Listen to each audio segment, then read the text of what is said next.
Hey now guys, back here with another book review. Finally have reached the end of Iron Man with volume 22 guys, Age of Innocence right there, covering just 1996 and valued at $44.99.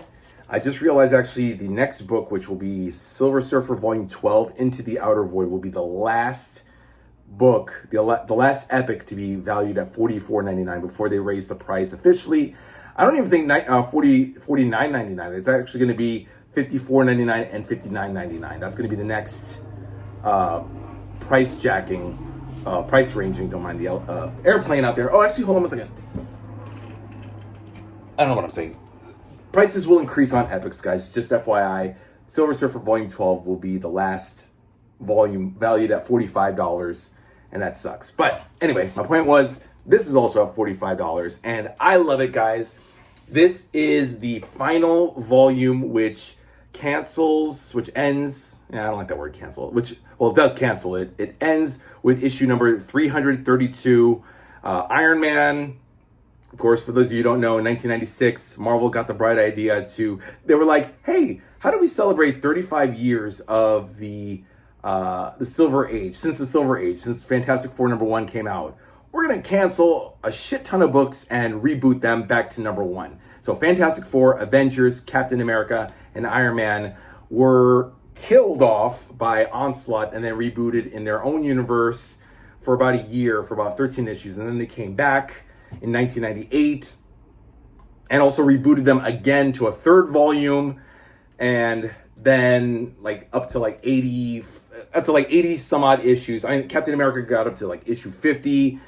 Iron Man got up to issue 89 in the third volume. Thor was also rebooted up to 84 issues. Avengers also 84 issues, and then they rebooted them yet again for a fourth volume. You know, just typical bullshit from Marvel, wanting to reboot, bring in a new audience. I love using air quotes. Bringing in a new audience by rebooting senselessly and nonsensically to #1. Anyway, so I'm just gonna keep it. If they do reboot, guys, Iron Man, apparently they're doing with Thor and Captain America with the volume 3, post Onslaught. I don't think I'm gonna do it, guys. I think I'm just gonna stop right here with the first volume of all the titles. So anyway, that was a lot to say. This is the end of the first volume of Iron Man, which started in 1968. Of course, before that in Tales of Suspense, which began in 1963 for Iron Man, and then he got his own title in 1968. And then 28 years later, guys, we reached 1996, 332 issues later. Iron Man finally gets canceled and ends as we know it, thanks to the Onslaught event, which is covered in here. By the way, guys, fun fact, the Onslaught Marvel Universe, the one-shot that came in 1996, written by Mark Waid and Scott Lobdell, and artwork by Adam Kubert, I think, and Andy Kubert did the cover, which I read. I loved it. It was actually 48 pages, but I think it takes up 52. I don't know, it's 48 pages or 52 pages, but I love it, guys. And guess what? Fun fact, it is 4 times published. So you've heard of double dipping and triple dipping. This is quadruple dipping with the Onslaught Marvel Universe. So it features in, not Captain America, it features in Fantastic Four Volume 25, Incredible Hulk 22, Iron Man 22, this one, and it's going to be featured also in Avengers 27, Volume 27. So that's 4 times, guys, that we're going to have to read this. So this is my 3rd time reading Onslaught Marvel Universe. Didn't read it when it came out. I do remember 1996 when it was out on the shelves in my local comic book shop, and I didn't buy it, guys. I didn't buy it. I didn't care. If it wasn't X-Men or Spider-Man, I did not give a fuck. Even though this had to do with the X-Men, I just didn't give a fuck. And Professor Xavier is involved. I still didn't give a fuck, guys. I didn't buy it. So now this is my chance to read the fucking story 4 times. Pardon my language if you're underage. Oops. Sorry, not sorry. But yeah, so this is the 3rd time I've read Onslaught Marvel Universe. Basically, X-Men, Fantastic Four, the Avengers, Hulk, no Spider-Man, no Daredevil, no Doctor Strange, whatever. And Doctor Doom also helped the heroes fight Onslaught, which is pretty interesting because everyone says, yeah, Doctor Doom is a villain, but he's got a conscience. He's got a heart, you know. He wants to rule the world, but he wants to rule the world with people in it. And if Onslaught wins, there will be no one to rule. That's basically Dr. Doom's state of mind. He's like, I want to rule people, but I want people alive so I can rule them. Whereas Onslaught just wants to destroy everybody. So this volume, guys, which I'm talking about, Age of Innocence, it is split into two separate, not eras, but two different viewpoints of storylines. We finished off the Crossing event with the Avengers Time Slide one shot. Again, another 50-page big epic tome where the Avengers go back in time to scoop up young Tony Stark from 10 years. I thought they should have gone back 20 years. I don't know why. Or I just felt like 10 years was way too soon. I think 15, 20 years should have been a bigger gap.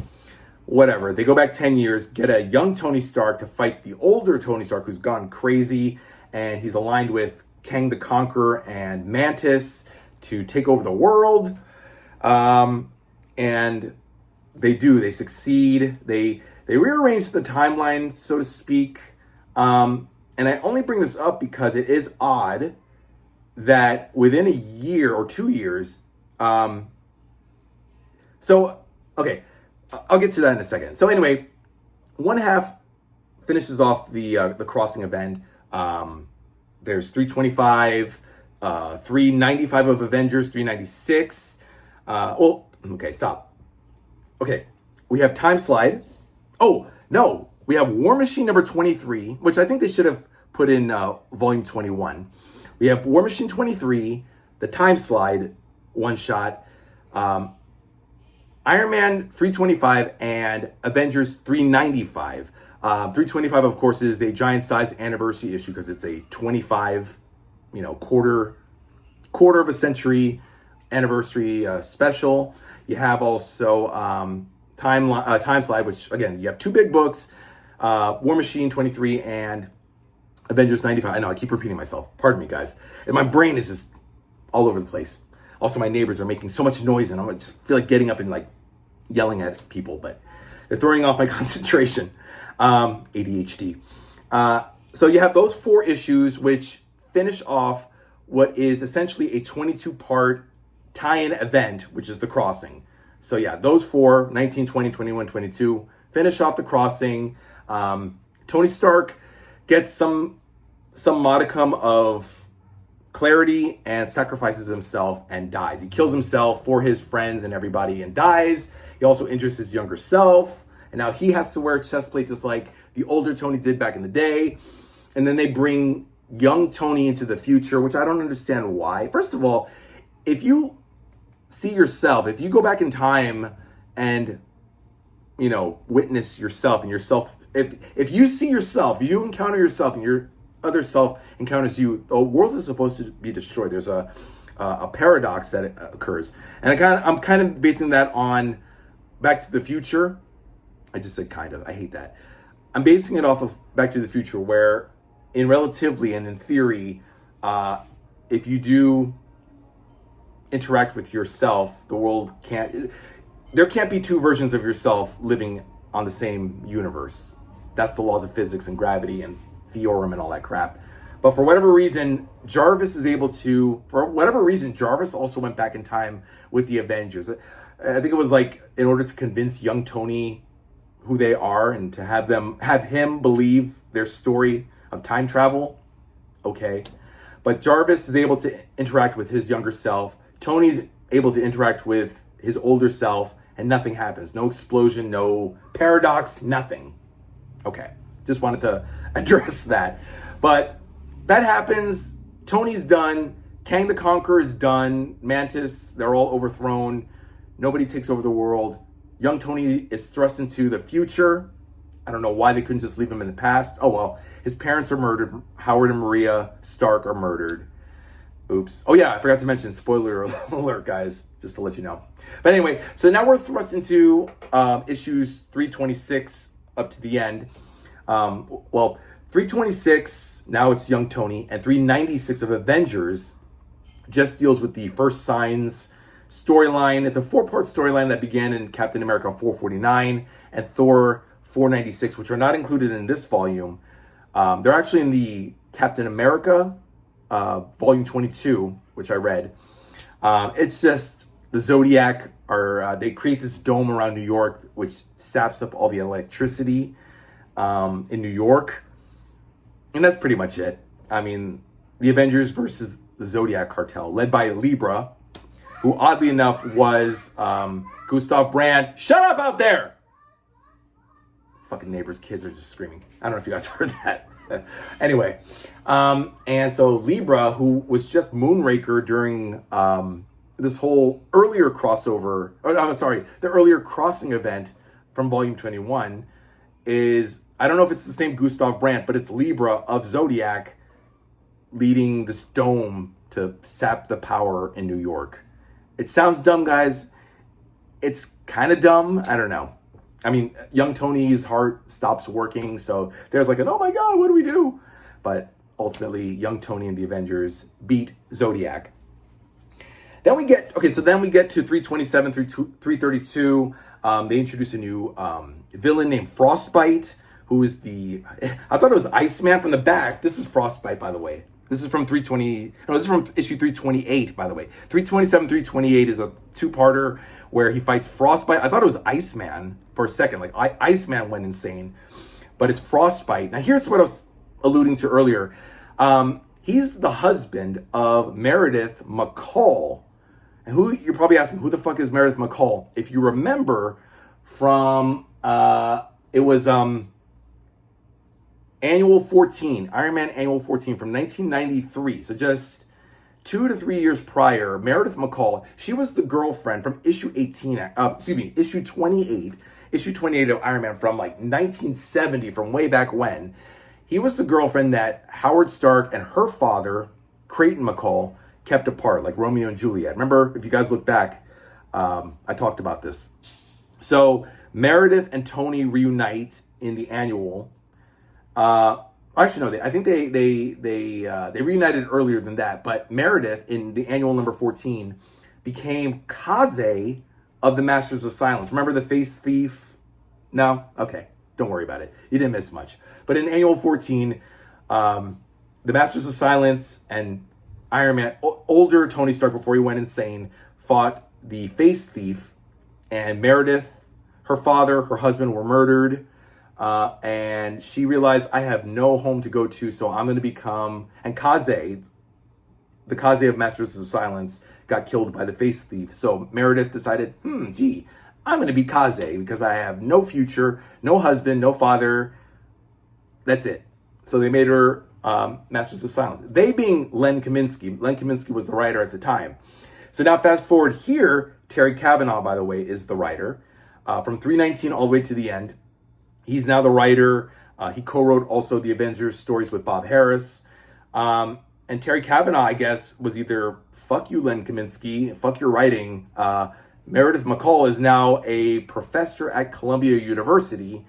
They acknowledged her because she was in the Time Slide one-shot when they took Tony into the future, from the past into the future. But now, 10 years later, she's now a teaching professor at Columbia University. She's married to this dude, Sloan Alden, who's Frostbite. And that's it. No mention of Masters of Silence, no mention of Kaze, nothing.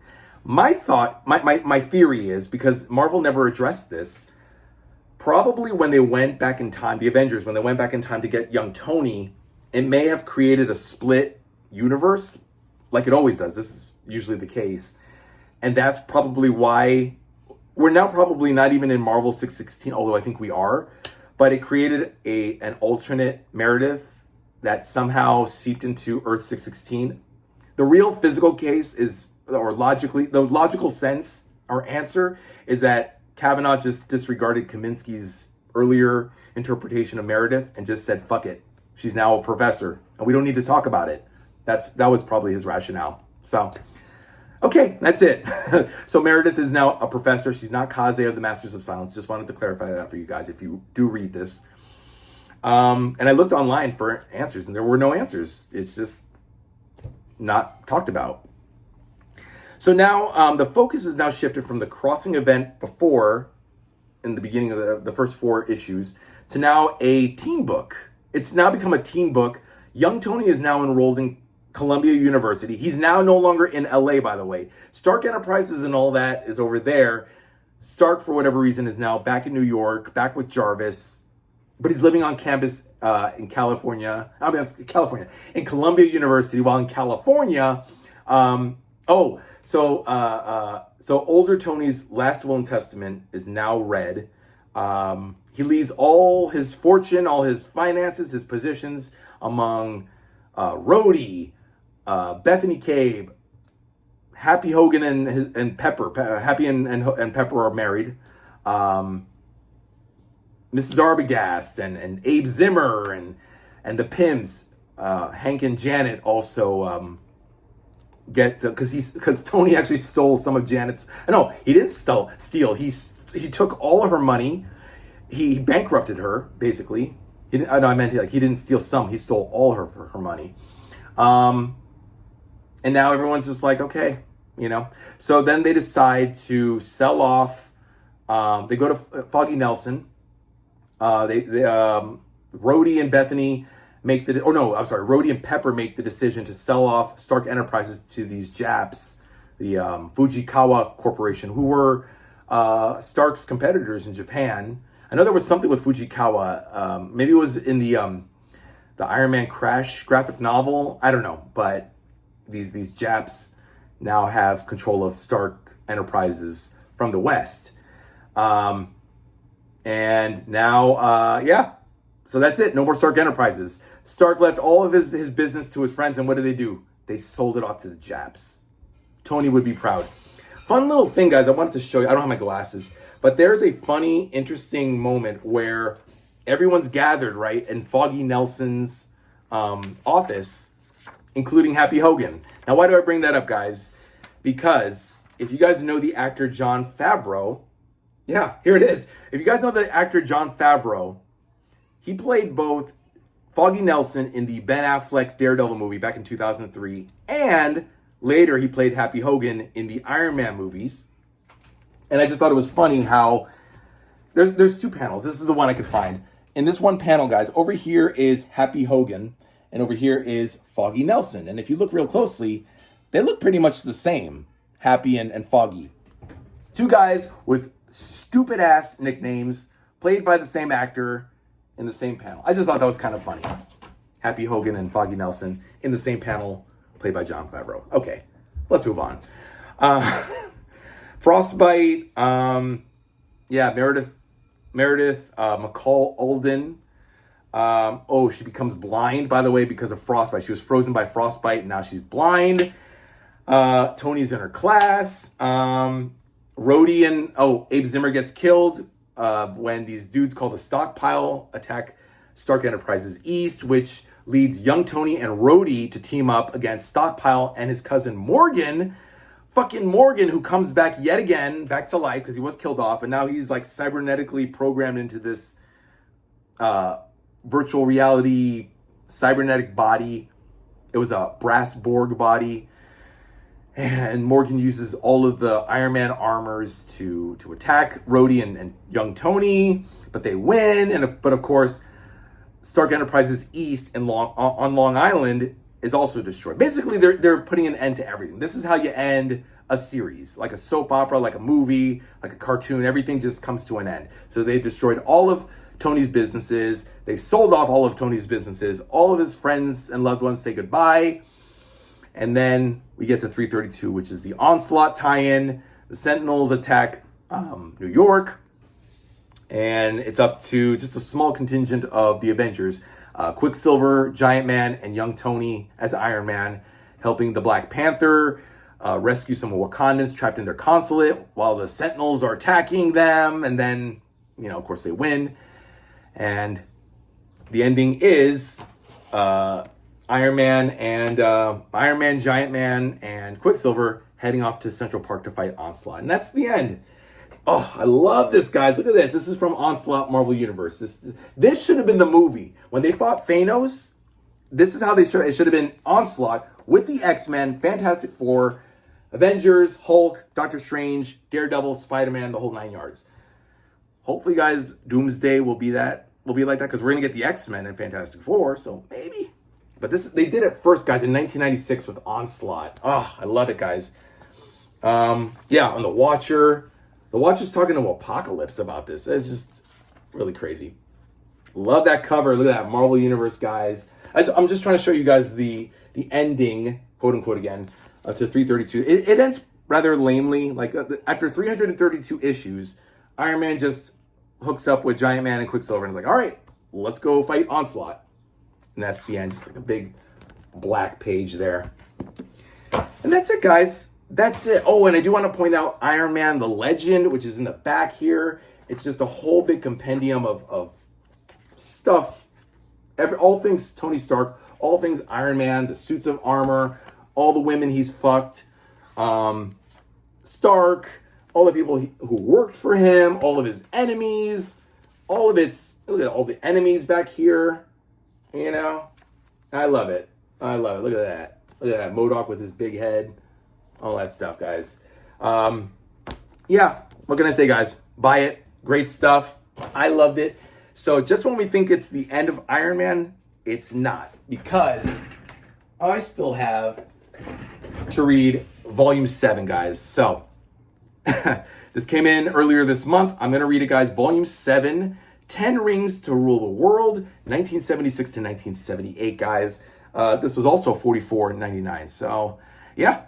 We're coming to the end of the $44.99 price range era. So following the War of the Supervillains, guys, this takes its place. 10 Rings to Rule the World, and of course, rings. We know what that means. It's a Mandarin. Hello, Iron Man. So yes, I am going to be using that voice, guys. Iron Man 70s, Bill Mantlo, George Tuska, and Keith Pollard doing writing and penciling the artwork, respectively. And this is the next book, guys, covering issues 92 to 114, annual number 4, and Marvel Premiere number 44. All in this book, guys. All right, that's enough out of me, guys. Leave your comments, your likes, subscribes, all that good stuff. Let me know what you think. Let me know if you read the book, guys. What did you think? Did you like the ending? Did you not? Iron Man, and I will say this. I do say this, since we're technically at the end of Iron Man, I enjoyed it. I thought I was going to be bored to death by Iron Man. I know Michael K. Vaughn, if you're watching this, my friend, I know you said Tony did get a little stale towards the end. I will agree. I don't understand the focus of turning him into a teenage frat boy. And that's how it is, like towards the end, from 327 to the end, to 332.